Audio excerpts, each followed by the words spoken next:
Hey guys, selamat datang kembali di Republik Rupiah, yaitu komunitas platform terbaik yang ada di Indonesia untuk kalian semua orang-orang Indonesia mendapatkan informasi kripto dan blockchain, serta keuangan, juga secara umum dan berita dunia.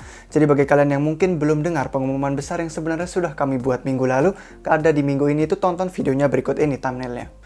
Karena kami akhirnya ternyata sudah membuka akses komunitas yang besar di situs web republikrupiah.com. Juga ada server Discord. Jadi sekarang ini sudah lebih dari 1.700 anggota yang bergabung di server publik. Sudah ngobrol cukup banyak di sana, banyak yang ngasih pertanyaan soal kripto. Dan terima kasih atas dukungan kalian. Terus ada juga 100 orang yang sudah bergabung dan berhasil untuk menjadi anggota Republik kami. Apa artinya? Ini artinya mereka akan mendapatkan akses konten eksklusif yang khusus, yang privat, yang tidak bisa didapatkan lagi di tempat lain dimanapun juga.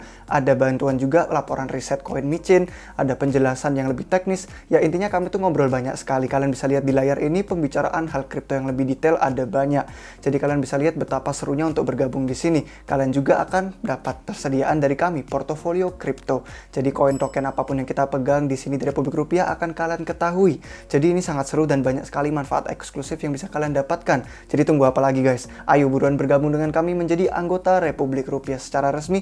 Dan juga dapatkan semua manfaat eksklusif. Selain itu, ada juga kalian bisa ngeklaim NFT dari kami untuk 250 anggota pertama yang stay selama setidaknya 3 bulan pertama. Jadi kalian bisa lihat semua linknya yang ada di sini di deskripsi di bawah. Oke, ayo kita masuk ke pertanyaan yang pertama. Pertanyaan yang pertama, gimana menurut Republik Rupiah soal kasus Tether USDT yang tidak di-backup seluruhnya dolar asli? Katanya ini bisa bikin rusak pasar kripto. Tentang Tether USDT ini sudah jadi masalah yang sebenarnya sejak lama. Dan jadi ini sudah ada rumornya banyak secara terus-menerus selama bertahun-tahun. Jadi ini bukan berita baru. Baru saja malah mereka juga mengumumkan melalui salah satu artikel yang kami baca, tidak 100% didukung cadangan tunai fiat. Tapi ada juga seperti obligasi, logam mulia, dan pinjaman beragunan yang lain. Jadi ya berantakan, sangat tidak rapi. Itulah kenapa banyak orang yang sebenarnya secara umum berpikir Tether itu bukan stablecoin yang paling bisa dipercaya. Kami sendiri tidak pakai USDT, kami lebih suka USDC atau DAI. Bahkan BUSD pun oke. Jadi soal Tether ini memang hal yang selalu perlu kita berhati-hati dan waspada, tapi bukan berarti ini masalah yang sangat mengkhawatirkan kita. Rumornya itu nggak baru, sudah ada terus selama bertahun-tahun sejak lama. Pertanyaan yang kedua, ketika masuk masa bearish, apakah kita sebagai investor long term itu apa yang harus dilakukan? Ambil profit TP atau diamkan? Nah, kami sedang sebenarnya membuatkan video khusus tentang ini, membicarakan soal psikologi trading. Nah, jadi ini menarik topiknya karena secara umum ya kita seharusnya TP atau ambil untung selama perjalanan bull market berlangsung. Kalau ada cuan ya diambil, jadi waktu nanti masa bearishnya datang secara lama, portofolio kalian nggak akan crash. Video kami yang sedang dibuat ini nanti akan menjelaskan lebih detail lagi, jadi silakan aja kalian nantikan episodenya di channel YouTube ini. Tapi intinya, kalian tidak mau megang koin itu selama bertahun-tahun nungguin harganya naik lagi pas bear season berakhir. Jadi iya, ada orang yang maksimalis kayak Michael Saylor dari MicroStrategy itu bilang nggak akan ngejual Bitcoin-nya dia, katanya selamanya akan dia pegang. Tapi ini bukan pendekatan kami. Kami memang investor jangka panjang, tapi bukan berarti kami nggak pernah jual koinnya. Kita seharusnya itu ambil untung waktu bisa. Waktu ada cuan, ambil aja. Dalam perjalanan bull market sambil dinikmati. Pertanyaan ketiga, kenapa koin itu punya supply miliaran, bahkan triliunan? Kenapa nggak buat supply-nya dikit aja biar jadi langka? Nah, ini tujuan suatu token itu sebenarnya nggak segalanya selalu tentang harga. Bitcoin itu spesial karena memang suplainya dibatasi 21 juta agar semakin langka, jadi nilainya semakin tinggi dan makin mahal. Tapi itu bukan berarti tujuan semua kripto di pasar. Tujuan token itu seringkali untuk utilitas atau kegunaannya.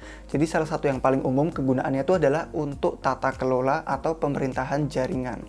Jadi untuk pasar kripto, untuk mencapai tujuan mereka masing-masing itu tidak semua token dibatasi jumlah supply-nya. Misalkan token DOT, untuk Polkadot ini digunakan untuk acara lelang parachain. Lalu tokennya ini cuma dikit, bayangin aja kalau harganya dikit, mahal, terus banyak orang akhirnya nggak bisa ikut berpartisipasi, nggak bisa beli. Akhirnya malah jadi terlalu kecil komunitas yang ikut partisipasi, dan berakhirnya jadi terlalu terpusat, jadi nggak desentral. Nah ini jadi akhirnya malah berakibat buruk.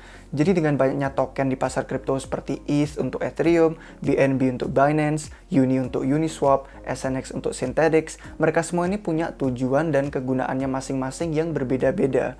Jadi meskipun BTC Bitcoin itu memang spesial dan unik, karena tidak semua kripto itu bertujuan untuk jadi langka dan cuman tentang harga tinggi kayak Bitcoin itu. Jadi yang lainnya berbeda-beda. Pertanyaan keempat, siapa lebih unggul, Matic Polygon atau Cardano? Akankah harga Matic setara dengan harga BNB saat ini nantinya? Oke, ini sebenarnya pertanyaannya kurang adil sih, karena mereka bertiga semuanya itu blockchain dan ekosistem yang berbeda-beda. Matic Polygon itu ada untuk membantu ekosistem Ethereum. Jadi ya ukuran dan kesuksesannya Matic Polygon itu mengikuti keberhasilan Ethereum. Semakin Ethereum menjadi besar dan populer, maka sebagian kesuksesan itu akan berdampak ke Matic Polygon. Sedangkan Cardano dan BSC itu keduanya berbeda, ekosistem jaringan mereka sendiri. Jadi tidak adil untuk dibandingkan sebenarnya dengan Matic Polygon. Pertanyaan kelima, apa sekarang waktu yang tepat untuk investasi koin-koin top 10 seperti ETH dan BTC? Terus kenapa kok BTC naik turun terus, apa tahun ini masih bullish? Iya, kami pikir ini adalah sekarang saat yang paling tepat, waktu yang tepat untuk membeli koin-koin top seperti ETH dan BTC. Terus alasannya kenapa BTC gerakannya naik turun, naik turun, naik turun, saat ini tuh disebut konsolidasi, yang mana ini sehat untuk pergerakan pasar. Konsolidasi itu mencari tingkat support yang baru yang orang-orang rasa nyaman. Jadi gini, ATH yang sebelumnya itu ada di $20.000 Amerika Serikat. Terus itu melonjak sangat tinggi sekali dari 20.000 jadi 65.000. Jadi dari kemarin itu ada banyak orang yang ngumpul di sana, profitnya besar banget pas 65.000. Akhirnya semua orang pada ngejual BTC itu pada saat bersamaan, jadinya crash, harganya turun tajam seperti sekarang. Kita lihat ada di 40 ribuan dolar. Jadi 40 ribuan dolar ini adalah supportnya yang sekarang. Jadi karena ini nanti misalkan udah di 10-40 ribu, terus mereka mau naik lagi ke 65 ribu, itu jaraknya nggak begitu jauh. Jadi nggak banyak orang yang bakal punya profit besar-besaran kayak kemarin. Jadi ini lebih aman dari crash lagi. Jadi gerakan di pasarnya yang saat ini naik turun tuh sehat karena mencari titik support itu. Pertanyaan kelima, mayoritas kita orang Indonesia tuh punya portofolio di exchange. Apakah aman? Apakah exchange yang bisa bermasalah, ditutup, dan terlikuidasi? Menggunakan dompet di exchange itu secara umumnya ya aman. Kenapa? Karena mereka itu terregulasi. Exchange terpusat itu terregulasi, diatur dan diawasi oleh peraturan negara tempat mereka berada. Dan untuk jadi terregulasi, sebuah exchange itu harus punya semacam asuransi untuk melindungi dana nasabah.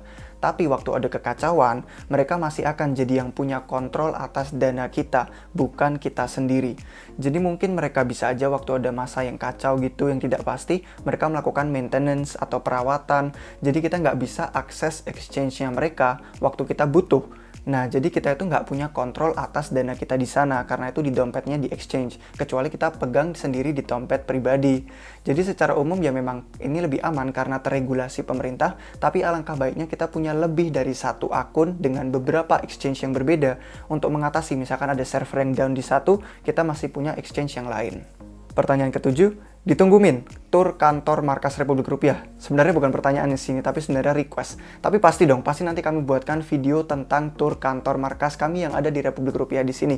Kalian nantikan aja videonya, nanti kami akan tunjukkan ke kalian ada apa aja di dalamnya. Pertanyaan ke-8, kapan mulai crowdloan Polkadot? Akankah ada lonjakan harga DOT dan KSM? Mereka sudah mulai crowdloan-nya di Kusama, yang mana adalah jaringan uji coba. Dan sekalinya mereka berhasil uji coba di sana, segera mereka akan mulai yang ada di Polkadot. Jadi kami pikir ini akan terjadi nanti di akhir tahun ini. Terus untuk pertanyaan harganya, iya, kami percaya ini dapat melonjakkan harga DOT dan KSM.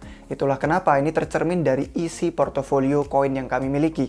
Kalau kalian mau tahu lebih lanjut tentang isi detail portofolio kami dan kenapa kami milih token koin tertentu, ayo bergabung menjadi anggota membership Republik Rupiah kami dan linknya ada di deskripsi. Pertanyaan ke-9, apa kita masih dapat hadiah staking ketika nanti koinnya mencapai supply maksimum? Terus apa fungsinya token itu di burn kalau ternyata stakingnya masih menghasilkan token itu juga? Ini pertanyaannya sangat umum, sangat luas. Jadi kami nggak bisa berikan satu jawaban untuk menjawab semuanya. Kenapa? Karena sistem staking yang ada dimiliki setiap koin kripto itu semuanya berbeda-beda. Semua situasinya berbeda, syaratnya berbeda, strateginya berbeda, dan tujuan mereka juga berbeda untuk staking itu apa aja. Di Ethereum, staking itu untuk menjadi validator jaringan yang mengesahkan jaringan. Jadi menggantikan miner yang menambang. Validator Ethereum yang staking di sana itu akan dibayar dari biaya transaksi, bukan dibayar dengan menambang koin baru. Tetapi dengan proyek-proyek lain seperti Synthetix, staking itu ada untuk menyediakan dukungan finansial ke ekosistem mereka.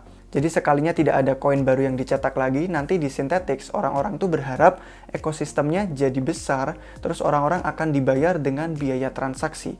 Mereka nggak akan dibayar dengan koin lain menggunakan koin baru yang dicetak di jaringan itu.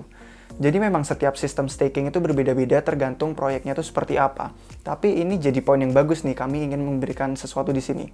Waktu suatu proyek baru mulai, mereka biasanya ngasih hadiah koin baru sebagai insentif ke orang.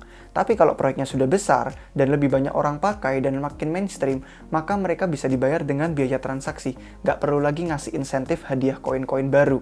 Inilah salah satu contoh yang membuktikan kita kenapa kami sangat percaya kita ada di awal alam kripto. Belum banyak orang tahu karena proyek-proyek masih perlu ngasih hadiah ke pengadopsi awal. Mereka masih harus kasih insentif ke orang-orang untuk menggunakan jaringan proyek itu. Itulah kenapa alasannya kami percaya kita memang masih ada di sangat-sangat periode awalnya adopsi kripto.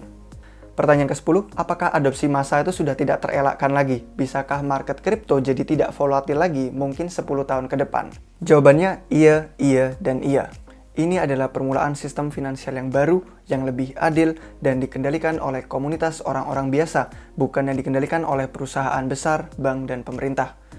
Waktu kripto nanti menjadi mainstream dan lebih banyak orang menggunakan ini dan market cap kripto jadi semakin lebih besar, maka jadi lebih susah bagi orang-orang tertentu atau whales, yaitu yang kaya-kaya, untuk menggerakkan harganya ke sana kemari. Jadi mereka nggak bisa sesukanya. Semakin besar market cap kripto, semakin sulit dinaik turunkan, jadinya kurang volatil. Itulah kenapa kalau kita mainan koin yang micin yang sangat-sangat murah dengan market cap yang rendah, sangat mudah harganya naik turun karena ini bisa dikendalikan oleh segelintir orang aja yang kaya-kaya aja. Jadi memang adopsi massa itu sudah tidak terelakkan lagi, itu pasti terjadi. Satu-satunya hal yang kami percayai menghambat adopsi massa adalah edukasi. Itulah kenapa kami di sini di Republik Rupiah ada untuk memastikan orang-orang Indonesia tidak ketinggalan kesempatan ini. Memastikan kalian semua mendapatkan edukasi yang tepat, yang sesuai dan akurat untuk memahami industri ini dalam bahasa Indonesia. Jadi sekian dari kami hari ini guys, semoga jawaban-jawaban yang kami berikan tadi cukup untuk menjawab pertanyaan kalian. Terima kasih sudah bertanya dengan kami dan meski ada yang belum bisa dijawab juga karena memang banyak sekali yang bertanya, biar kalian tahu aja kami bacain satu persatu. Jangan lupa juga untuk bergabung ke server Discord kami, linknya ada di deskripsi dan lanjutkan perbincangan kita di sana dengan lebih lanjut soal kripto. Terima kasih sudah menonton sampai akhir dan kami sangat hargai semua dukungan setia kalian sampai hari ini juga. Sampai jumpa kalian semua lagi di waktu yang berikutnya. Cheers!